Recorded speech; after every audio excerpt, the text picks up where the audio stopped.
Welcome back to my channel. If you're new, I'm Leandra the TBR0, and this is my TBRathon weekend vlog for January. I am so excited. I've got big plans for reading, but also for cozy activity, some cozy gaming, good food, going for a walk every day, crossing my fingers on that because it's been super cold here. If you don't know what TBRathon is, it is a January readathon that I host every single year. I've extended it in 2026 to include a year-long challenge for those who are interested. That challenge includes a 24-hour readathon every single month on the first weekend of the month. So here we are, starting that 24-hour event, but it technically doesn't start till tomorrow. I'm creating a weekend vlog, so I'm starting Friday, probably gonna wrap it up on Monday. So I'm starting a little bit early, but that's because I do have a book I need to finish before I pick up the book I'm reading for the weekend-long event. And the book I need to finish is Nobody's Baby by Olivia Waite. Thank you so much to Tor for gifting me this physical galley. They reached out knowing how much I loved Murder by Memory, which was the first book in the series, and I'm so pleased to be back with Dorothy, our elderly sleuth, on the HMS Fairweather. This time around, though, she is challenged with the fact that there is a baby on board. There should not be a baby on board. They are already hundreds of years into this trip from a dead Earth to a new planet they hope to inhabit. And one of the many laws, one of the many rules, technological advances that they have with the Fairweather is that no one should be able to procreate. They only have so many resources, so many rooms and beds for people that it wouldn't make sense to have new humans roaming about, especially humans who don't even know what Earth was because they never lived on it. My goal is to finish this book either tonight or tomorrow morning because I really want to get started on the next book on my TBR. That is Independence by Chitra Banerjee Divakaruni. I've read a book by her years and years ago before We Visit the Goddess and found it super compelling. The reason why Independence got my radar is thanks to Gabby Likes to Read. She recommended this book. It's a 5-star read for her, and it also fits all of the different prompts I have for the Old Growth Forest, which is on the Map of Stories challenge. I'm trying to do one location every single month during these weekend events, and I'm following the order that I provided for my worksheet, and so I have to focus on historical fiction because I want the gold badge when I can. I'm not dedicated to getting all of the gold badges, but it just so happens that this January I can do that with the Old Growth Forest. So those are two books I'm definitely going to include in this vlog, and that's pretty exciting because they're so different. A third book that I'm going to cross my fingers, we'll see if I can finish it by the vlog's end, is Blood in the Mist by Hope Meirlees. I'm 33% of the way through that narrative. It is a classic fantasy published in 1926, so it's coming up on its centenary anniversary. Super exciting, and I'm reading that with Kat, the fairy librarian. We are loving it so far, but I'm going to wait until I get a little bit further in before I provide an update. I might not finish that book over this weekend because it's dependent on my buddy read with Kat. I just don't know how fast we're going to read. What I do need to do is pause this introduction because I need to go off and record a video, my purchase books audit, because that is to be published next week. And then as soon as that's out of the way, I can snuggle up with Nobody's Baby and maybe get some cozy gaming in. I've been really enjoying Duck Detective. That's probably a really weird name, but like, look at this clip. Isn't he so cute? I feel as though it's a really fun, cozy game that I want to get back to. And so those are my plans this evening. I'll see everybody once I have an update and hopefully once I finish Nobody's Baby.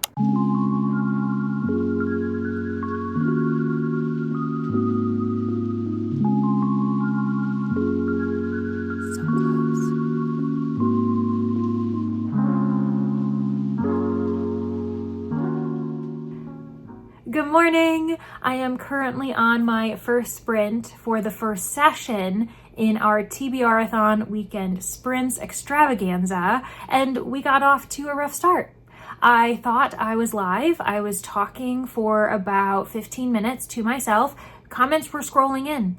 I thought people were responding to me. I thought we were all on topic, and then I realized everyone was just waiting for me to start and they were keeping themselves entertained. I'm so embarrassed, but everyone was so kind and so sweet. I'm actually baffled that they all waited and were patient and just ready to read whenever I got online. I'm really shocked, but also it's just one of many reasons why I love the BookTube community, and everyone was so understanding and so kind. And we are being productive now. I ended up finishing Nobody's Baby, and this is just such a solid series. It's the ultimate cozy experience. With that said, I continue to have the same criticisms that I did with Murder by Memory. I gave that book 4.25 stars, so it's still really highly rated for me, and I'm probably going to settle on a 4.0 for Nobody's Baby, mainly because this is a book that is character driven. It is a sci-fi mystery, meaning that the A-plot is a mystery and it should be plot-driven, essentially, but the coziness factor makes us lean on characters more than we do on plotting, and that's okay. Cozy mysteries are great for those who are character-driven readers over plot-driven readers, and I tend to be a mix. It just depends on how invested I am in the characters, because I love Dorothy, because I love her nephew, Ruthie, his husband, John. I really appreciated the added dynamic of Peregrine, the little baby that is now in the mix, and the different philosophical and moral, ethical dilemmas that his existence brought upon the Fairweather and everyone else involved. It is a really interesting novel. However, the mystery at hand, just like in Murder by Memory, seemed to kind of fall flat when we got to the reveal. We had a great courtroom scene. For those who love classic mysteries, you crave a courtroom scene every once in a while, so that was quite fun. But I feel as though we don't have a strong enough plot for those to want to pick this up and want to solve the case. It's pretty predictable as far as who the criminal is and why they did what they did. So what I'm trying to say is that those who love mysteries or sci-fi for the comfort, who aren't trying to solve the puzzle, they don't want the challenge, they're not really interested in trying to follow the clues, this is an excellent series for you. It's a really great mystery series for cozy readers, for those who simply just want to follow a mystery to its end and be happy with how it all wraps up. Those who want a challenge, who want to see if they can sniff out the killer, who are looking for a fair play challenge especially, this may not really be the best book for you, but it's a 4-star series. And I'm still looking forward to book 3. Thank you so much, Tor, for gifting this to me. It was a great way to start off the year, really comforted and with some great characters. But as the timer runs down, I only have about a minute left before I need to be on screen and check in with everyone because the sprint will be over. My plan, first and foremost, is to ask the people, ask our explorers, which prompt I should count this for TBR Explorer. It'll be my first prompt accomplished. I'm very excited for that. And then in the next sprint, I'll probably switch to Lud in the Mist because I want to catch up to Kat for that buddy read, and then I'll finally start Independence. But beyond that, that's all I got for you, and I'll check in when I make progress on Lud in the Mist, because yeah, I haven't even told you one thing about that book, and it's a good one. So yeah, I'll see you in the next update.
I survived the first of 2 sprinting sessions today, feeling good. I have a few hours until the second session begins, so you know I'm going to be doing some self-care. I plan on going for a walk, but before I get on to that, let me update you on how I've done. I was really productive during these sprints. In fact, I was so productive that I allowed myself to relax in the last 45-minute sprint, and I made this beautiful Lego pincushion cactus.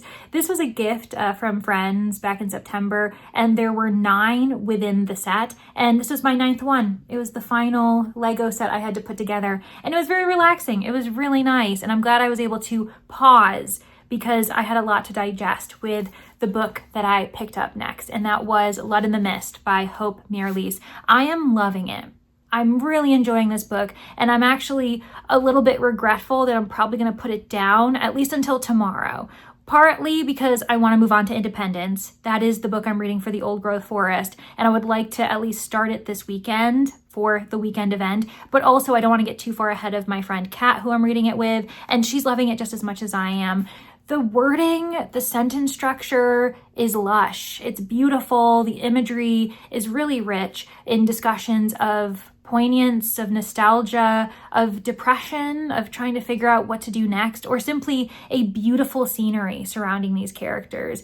We are set in Blood in the Mist, a city that is wedged between 2 rivers, one of them being the Dapple, and the Dapple flows from the realm of fairy. Now, the people of Blood in the Mist used to be on good terms with those of fairy, but a few decades ago, a duke got into some trouble, and they have since decided to rid themselves of anything that is fairy-like. In fact, to discuss fairies, to discuss fairy fruit is a taboo, and so they avoid it by calling it something like woven silk. They truly have just eliminated it from their vernacular, which is quite interesting, but that also means that it's almost viewed as a curse word when anyone mentions fairy or fairy fruit. And it's really interesting to see people grappling with that, especially because right now they're only just beginning to realize that fairy didn't leave them. While they decided to leave it behind, fairies are among them, and they are causing mischief in the present, specifically for the mayor, Nathaniel Chanticleer, his son, Ranulph, and others that are close to him. And it's really interesting to see their reactions. There is humor infused throughout this entire narrative. I've been laughing, Kat has been laughing. It's been very zany. There's been a lot of odd moments where you just can't help but think these people are nuts. They are really crazy. But these people are also being tested. Their relationships, who they trust, who they keep close in their immediate circle, and who actually has the best interests in mind for the people of Blood in the Mist. And I enjoy that we are jumping around. It's multiple POV. It's all third person perspective. So sometimes we're following Nathaniel from a bird's eye view. Sometimes we're following his friend and cousin Ambrose, Ranulph, who has been sent off to the country, maybe to his detriment, because there is fear that he has eaten fairy fruit, and now he's at a farm that is close to the Dapple, that is close to the entrance of fairy. There is a doctor moving about that we're suspicious of, and I'm just having a really good time. There is a lot of folkiness to the writing as well. It feels as though it's a bit whimsical, and I'm just invested. This could become an all-time favorite. Both Kat and I have said it. We'll see if that backfires. Maybe it won't end up being that, but I can't imagine it won't be at minimum a 4-star read. Crossing my fingers on that one. But as I said, I do have to put the book down for now because I want to savor it. I also don't want to get ahead of Kat. I need to finally start Independence. And so the plan moving forward in between sprinting sessions is to go for a walk, especially because I've just fueled my body. I had some lovely avocado toast. Yes, I put too much pepper on it, but it's fine. It was still delicious.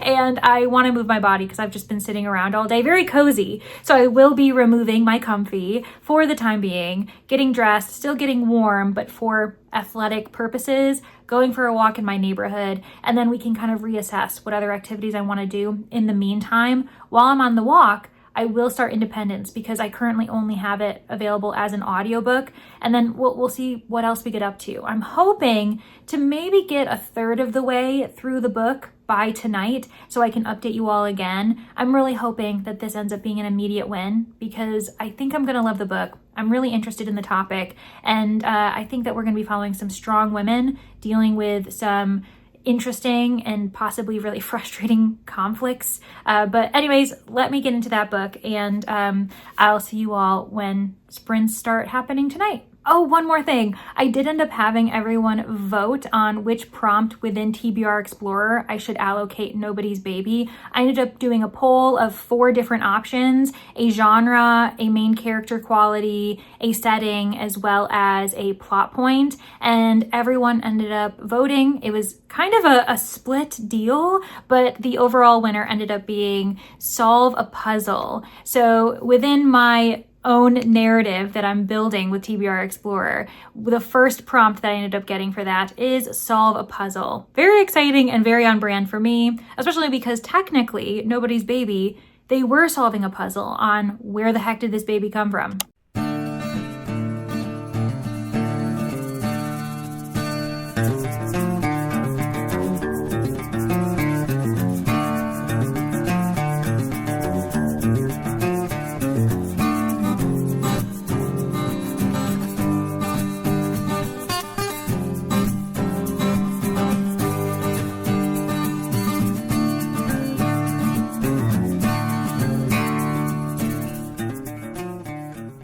It is a lazy Sunday here in my apartment, and that's exactly how I want it. Does that mean I'm probably not going to be as productive? That's okay. Yeah, of course. Of course I'm not going to be as productive, because yesterday I ended up sprinting 2 sessions. They went off without a hitch. There were a couple hiccups just because I'm still getting to know OBS, but everyone seemed to have a great time. It was definitely worth it to try this experiment out, doing an early morning session, an evening session.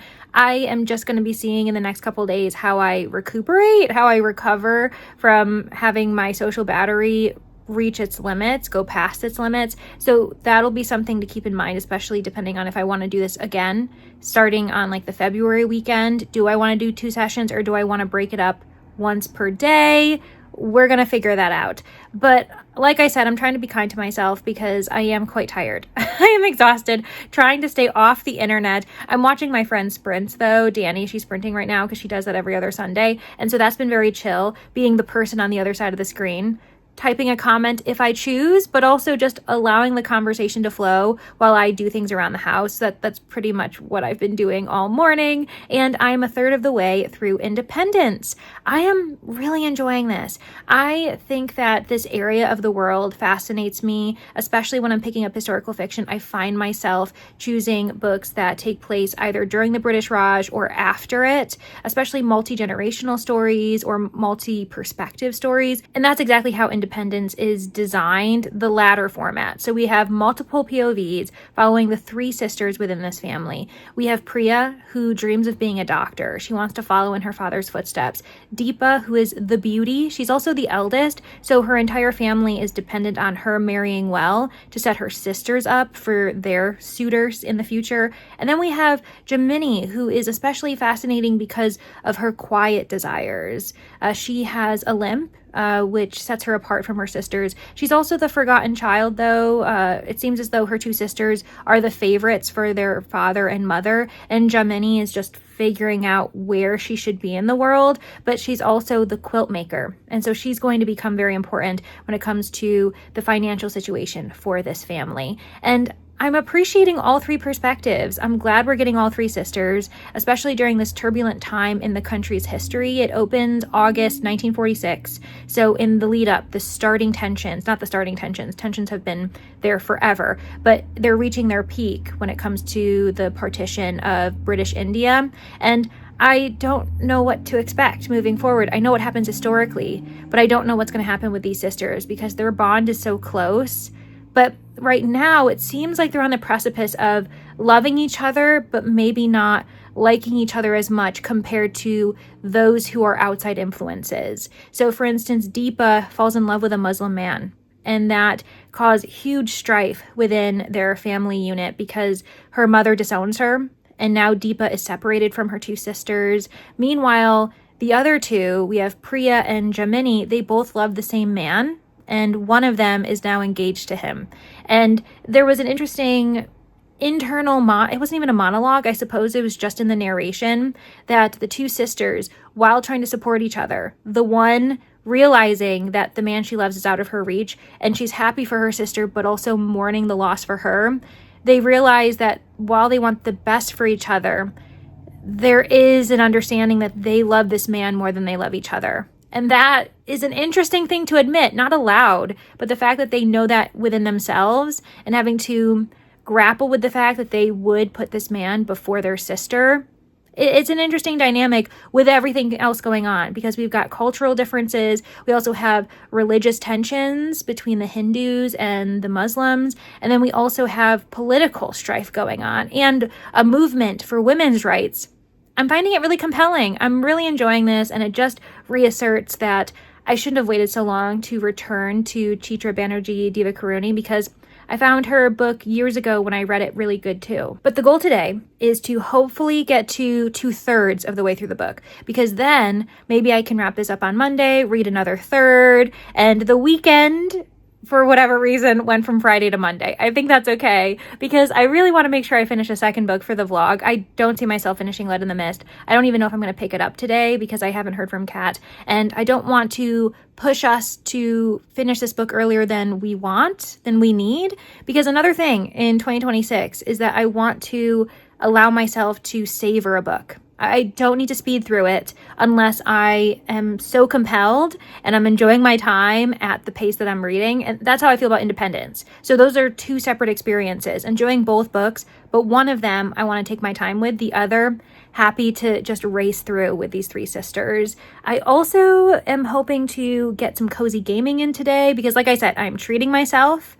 I'm going to relax. And we'll see what else I get up to. And maybe I'll do some research because I keep telling myself that every update. I think that I want to figure out what my next project's going to be for crocheting because I don't want to lose sight of that hobby that I started in October. So yeah, that's about it for me. Congratulations to those who have earned the January badge. I have obviously earned it myself by hosting the sprints, reading, participating in the Discord, making progress on my goals. And for those of you who are just discovering TBRathon and didn't realize that this badge existed, that the readathon existed, feel free to do your own 24-hour readathon at any point in January and you can get the badge. It's totally fine. Don't worry about it.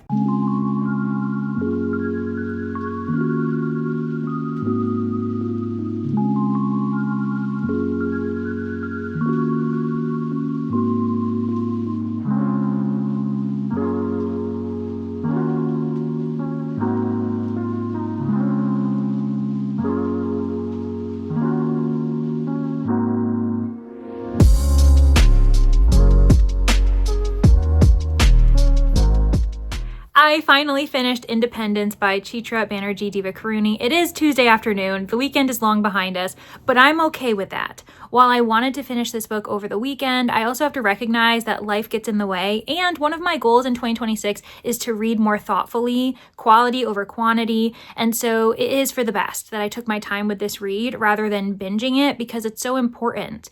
I was really compelled by the three stories that we were following, these three sisters, Deepa, Priya, as well as Jamini, and what was driving these women to their own sense of independence and happiness at the end of the day. Obviously, the title means multiple things, not only the independence for these three women to make the choices that they were able to make for themselves, for their family, for those they loved, but also the independence of a nation, of nations, as they were trying to figure out what they are, what their government and societies should look like now that Britain is no longer controlling them. And it was fascinating. I was frustrated at times with the choices these women were making, but I also understand that choice is limited in this situation, especially when there is so much violence involved in these pages. Not only physical violence, the threat of sexual violence at times, but political violence, the importance of political allegiances, allying yourself with the right side.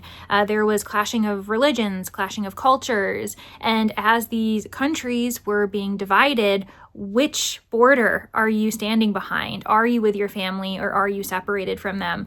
So there was a lot going on, and this is a very important narrative. I'm so glad that I returned to this author. It was definitely worth it. And I'm so glad that it came to me through Gabby Likes to Read. And speaking of, let's do a bit of a roundup and see how my weekend went. So as far as badges for Map of Stories, I did in fact get the January weekend badge. Good job me, and good job you if you participated in any form. And then I also ended up gathering 3 badges for the Old Growth Forest: Rose, Silver, and the long dreamed of Gold badge, because I ended up fulfilling all 3 requirements for that location and the bonus genre, historical fiction, in order to cinch the Gold badge. And I'm really happy with myself. Is that going to happen every single weekend event? Absolutely not. I don't see myself being able to manage it, and that's okay. But for the weekends I can, I would love to collect as many gold badges as possible. And that reminds me, be sure to add to your calendar the weekend that we'll be hosting the February event. It should be the 2nd weekend of February, the first full weekend, since the 31st of January is on a Saturday, I believe. And so I believe the dates are the 7th and 8th of February, whatever that Saturday, Sunday is. I'll have the calendar up here as well. I hope you can join us, but also no pressure. There will be 10 other weekend events after that. So if you find yourself busy that weekend, don't sweat it. Moving on to my TBR Explorer, a story is unfolding. Not only does a crime occur thanks to Nobody's Baby, but Independence has given me a futuristic setting. I mean, that sounds great. I love a crime occurring in the future. That sounds like a sci-fi narrative to me, but we'll see if that's in the cards. My plan is to have another vlog for TBRathon where I am trying to fulfill as many TBR Explorer prompts as possible to build my own story, so stay tuned for that too. Thank you so much to everyone who participated in TBRathon, who plans to participate throughout the month of January, throughout the year, and thank you for watching this vlog. I am grateful for the support, and in honor of reaching the very end of the video, to prove that I wasn't talking to myself in the last minute or so, how about, in honor of Independence, provide me with any green emojis in the comments if you're not feeling chatty. If you are feeling chatty, let me know what you got up to this weekend, even if it wasn't TBRathon related. Thank you all so much, and I hope to see you all in the next one. Bye, everybody!